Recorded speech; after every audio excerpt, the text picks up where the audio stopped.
لاہور کے اندرون شہر کی تنگ اور تاریک گلیاں رات کے وقت ہمیشہ کسی پراسرار خاموشی میں ڈوبی ہوئی ہوتی ہیں۔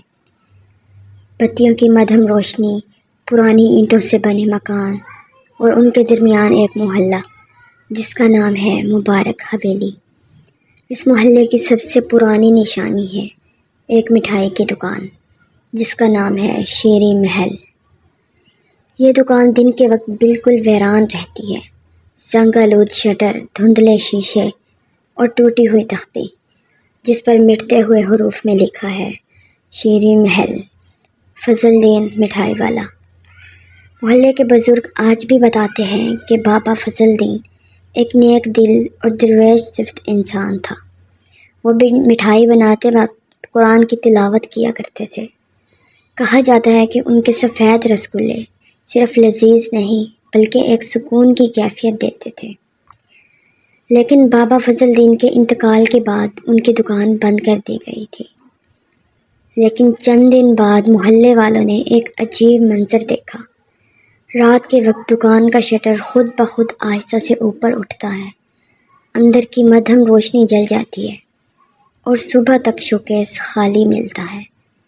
کسی نے بھی ہمت نہیں کی کہ اندر جا کر دیکھیں، لیکن کچھ نوجوان اکثر باہر کھڑے رہتے اور انہیں کبھی کبھار ایک سایہ سا حرکت کرتا دکھائی دیتا۔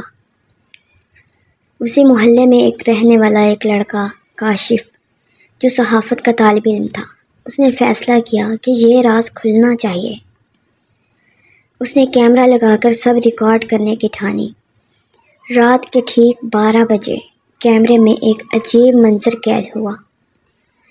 دھند کی ایک لہر سی دکان کے شیشے کے اندر اترتی ہے، جیسے دھواں شکل اختیار کر رہا ہو۔ پھر وہ دھواں ایک قد آور وجود میں بدل گیا، لمبا سفید لباس، چمکتی آنکھیں اور اتنی خاموشی جیسے وقت رک گیا ہو۔ وہ وجود ایک جن بڑے سکون اور ادب سے شوکیس کے پاس آیا اور اس نے دھیرے سے شیشہ کھولا اور ایک رسگلہ ہاتھ میں لیا۔ جیسے ہی اس نے وہ رسگلہ منہ میں ڈالا، اس کی آنکھیں بند ہو گئیں اور اس کے چہرے پر ایسی مسکراہٹ تھی جیسے کسی کو برسوں بعد اپنا کھویا ہوا دوست مل گیا ہو۔ کاشف نے جب یہ ویڈیو دیکھی تو اس کے رونگٹے کھڑے ہو گئے۔ اس نے اس بات کی کھوج لگائی اور بڑے بزرگوں سے پوچھنے لگا۔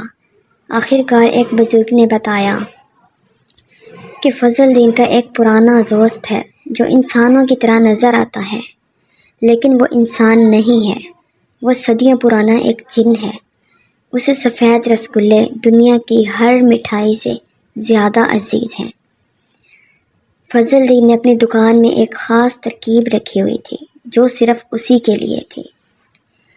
یہ سن کر کاشف کو سمجھ آیا کہ وہ جن بابا فضل الدین کا دوست تھا اور شاید بابا کے انتقال کے بعد وہ بھی ہر رات ان رسگلوں کے لیے آتا ہے۔ آج بھی اگر رات گئے مبارک حویلی کی گلیوں سے گزریں تو ایک عجیب سی خوشبو محسوس ہوگی، دودھ، گلاب اور پرانی مٹھائی کی۔ کبھی کبھی شوکیس کے اندر ایک سفید سا سایہ نظر آتا ہے۔